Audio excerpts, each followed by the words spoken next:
ikut sekelompok orang yang mencari harta karun.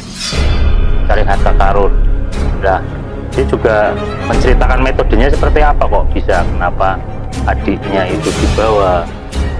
Jadi modelnya ada sekelompok orang itu mendeteksi di mana ada harta karun. Setelah tahu titiknya, pada malam harinya dia melakukan ritual. Nah, adiknya itu dijadikan istilah apa ya, tumbal, dijadikan tumbal di situ. Tumbal di situ itu.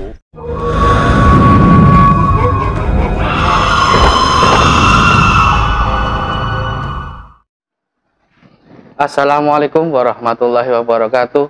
Salam rahayu sedulur, kembali lagi di SMN Pantura Podcast bersama saya Robi Panca dalam segmen Gromit Ngromyah Medeni. Terima kasih bagi sedulur yang sudah subscribe dan klik video kali ini. Seperti biasa, kali ini saya akan ditemani seorang narasumber.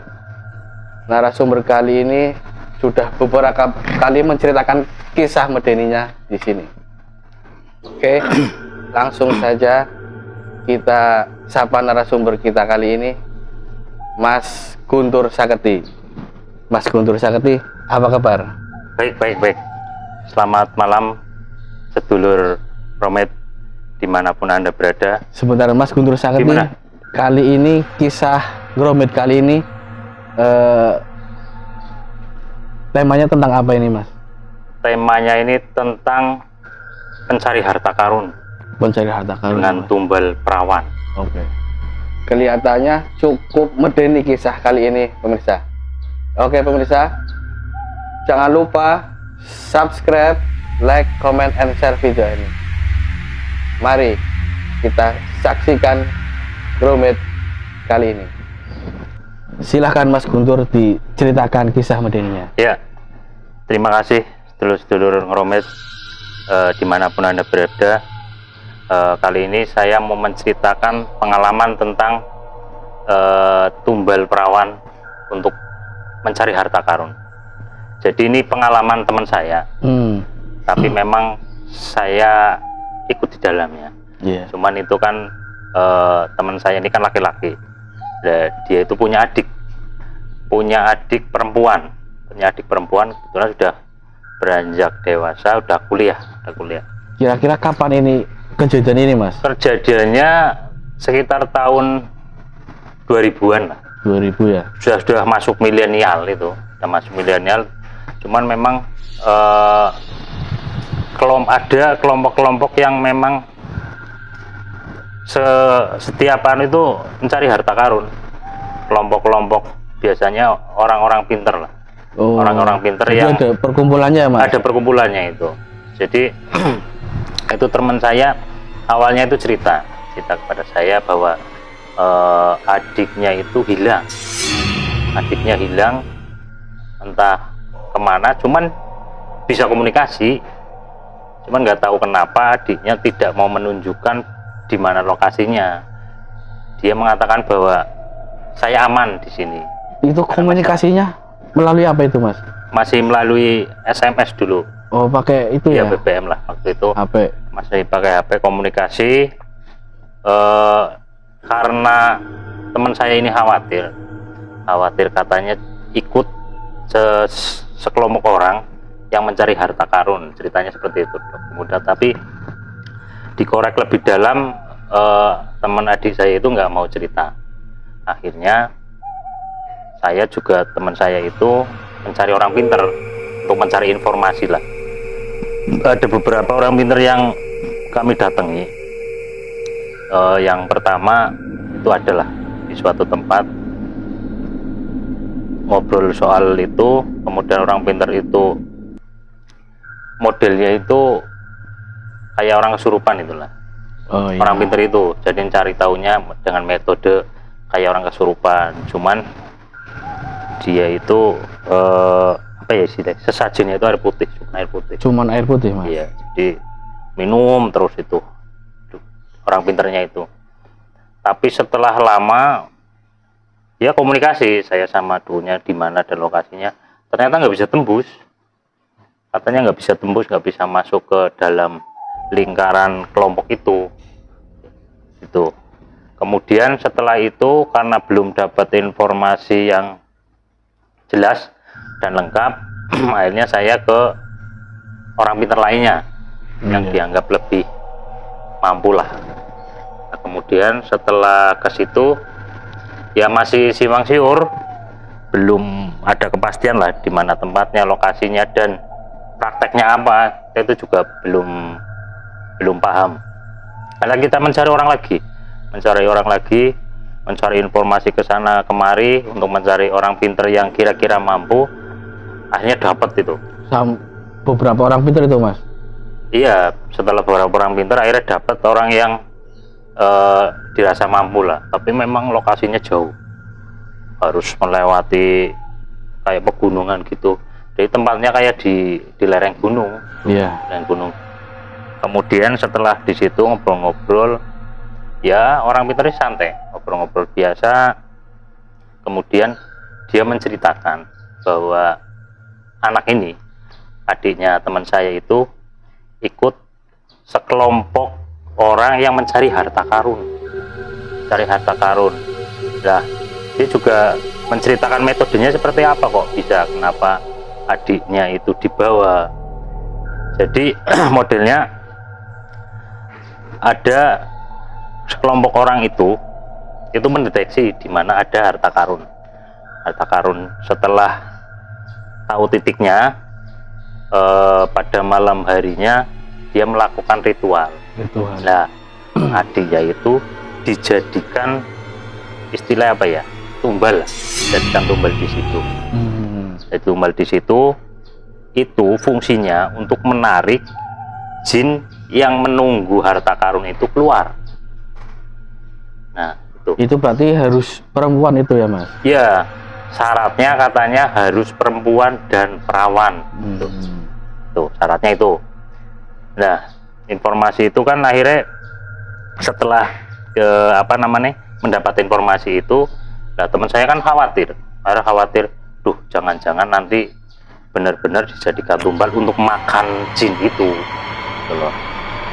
Ya karena kita nggak tahu ya informasi itu valid atau enggak. Yang jelas dia tahu, orang pinter itu tahu jumlah orang pinter yang di situ, jumlah orangnya, tapi lokasinya memang berpindah-pindah, jadi nggak di satu tempat. Iya, pada saat itu ada berapa jumlah orang pinter yang itu, Mas? Ya mungkin sekitar orang 20-an yang orang pinter loh, di luar yang lainnya. Malah informasinya itu, ini malah informasi dari anak itu, karena masih bisa komunikasi, cuman nggak menyebutkan tempatnya. Di situ tuh malah banyak orang pinter, maksudnya orang pinter yang secara akademis. Jadi katanya ada dokter, ada dosen dan sebagainya, gitu loh. Nah, jaminan anak itu ikut itu memang pertama memang dapat bagian untuk harta. Kemudian selain itu dia juga dijamin nilainya bagus saat kuliah. Saya juga nggak tahu masuk, nggak nalarnya di situ. Wong dia bukan akademis itu kok. Maksudnya orang-orang itu kan bukan dosen di situ, bukan di tempat kuliahnya gitu loh. Tuh. Jadi di situ tuh kelompok orang-orang yang akademis, juga nggak tahu masuk akal di mana. Kemudian setelah ke orang pintar itu, kita kan dapat informasi itu. Nah, karena teman saya ini pengen adiknya pulang, akhirnya diberi ya semacam wiridan, sekarang wiridan untuk dilafalkan berapa ribu kali lah, itu seperti wiridan biasa. Setelah pulang itu dilaksanakan maghrib sampai isya. Kalau belum selesai berapa ribu itu dilanjutkan terus sampai selesai lah. Iya, berarti yang mengamalkan itu dari keluarganya sendiri ya, Mas? Iya, yang mengamalkan dari keluarganya sendiri. Nah, setelah itu berlalu, ya teman saya itu melakukan wiridan itu dari maghrib sampai isya, sampai sekitar jam 9-an lah, sembilanan. Dilalah apa ya Mas ya? Dilalah apa sih ya? Apa sih ya? Tiba-tiba ya. mungkin karena pertolongan Allah atau nggak tahu karena widan itu atau apa, tapi yang jelas karena pertolongan Allah, anak itu nelpon mau pulang, minta dijemput atau mau pulang sendiri itu Mas? Katanya dia naik travel, waktu itu naik travel turun di sinilah di salah satu tempat, nanti dijemput ketika sudah sampai, nanti dijemput di titik ini kayak gitu.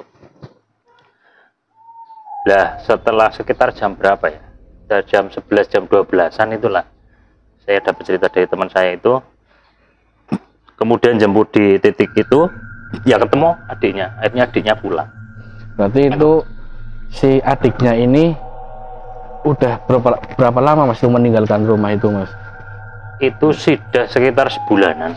Berarti 1 bulan itu udah ya? Iya, 1 bulanan itu dia sudah pindah tempat-tempat, tapi dia nggak mau menunjukkan tempatnya di mana. Berarti memang keluarga itu tidak tahu yang terjadi itu awalnya gitu gimana, ikut kayak gitu nggak tahu ya? Nggak tahu. Setelah diklarifikasi ke adiknya pun dia nggak mau cerita. Awal ketemu sama paranormal itu nggak mau cerita, Mas. Nggak mau cerita. Ya itu makanya kan pergaulan kan penting, cuman harus berhati-hati lah. Kita harus tahu di mana tempatnya, terus siapa yang kita hadapi, karena kan saat ini kan rawan sekali untuk hal-hal seperti itu ya, apalagi dengan untuk menjadi tumbal ya gitu. Kembali lagi Mas, itu apakah si perempuan ini menceritakan ritualnya seperti apa, seperti itu gimana? Nggak diceritakan Mas? Nggak diceritakan secara detail. Malah saya dapat informasinya itu dari orang pintar itu, secara detailnya dapat orang pintar itu.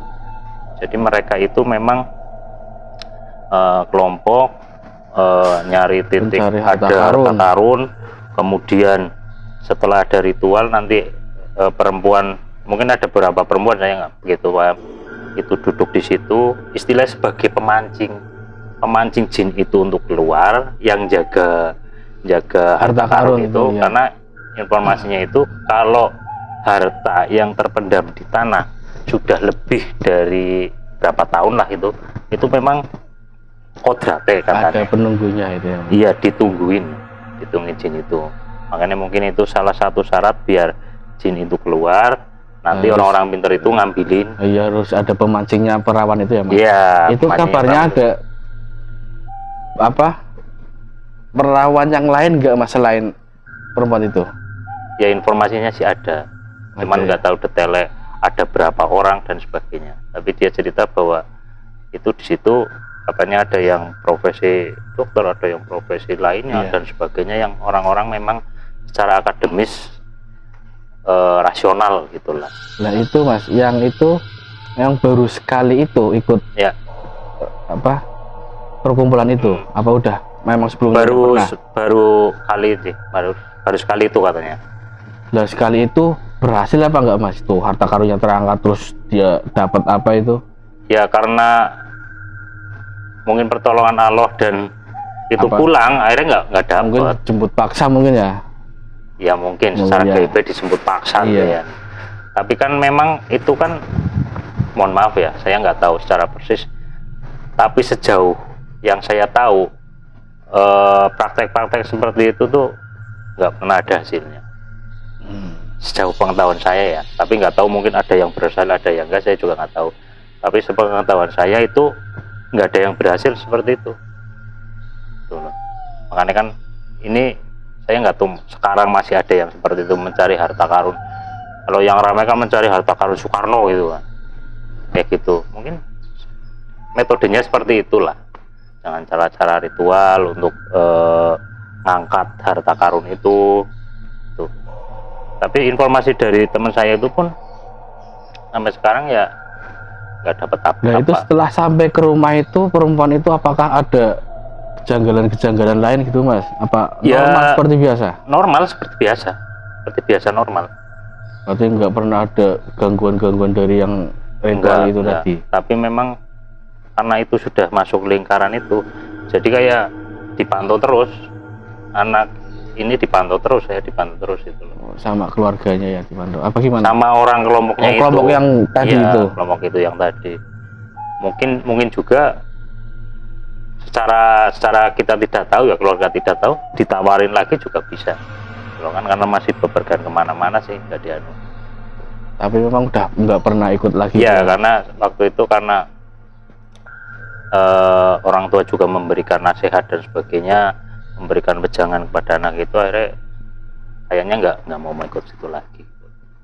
Karena dari awal kan nggak tahu seperti apa, taunya dapat data tuh, kemudian sekolah dijamin nilainya bagus. Ya, kan. Akhirnya kan anak juga nggak terlalu khawatir, nggak terlalu was-was. Iya. Oke sedulur, demikian tadi kisah medeni yang diceritakan oleh Mas Guntur Saketi. Bagi pemirsa yang belum menyaksikan video Mas Guntur Saketi yang sebelumnya, bisa tonton di channel Gromet. Baik sedulur, jodoh, rezeki, maut adalah kehendak yang maha kuasa. Sekian Gromet kali ini, kami pamit undur diri. Wassalamualaikum warahmatullahi wabarakatuh. Salam Rahayu. Salam Rahayu.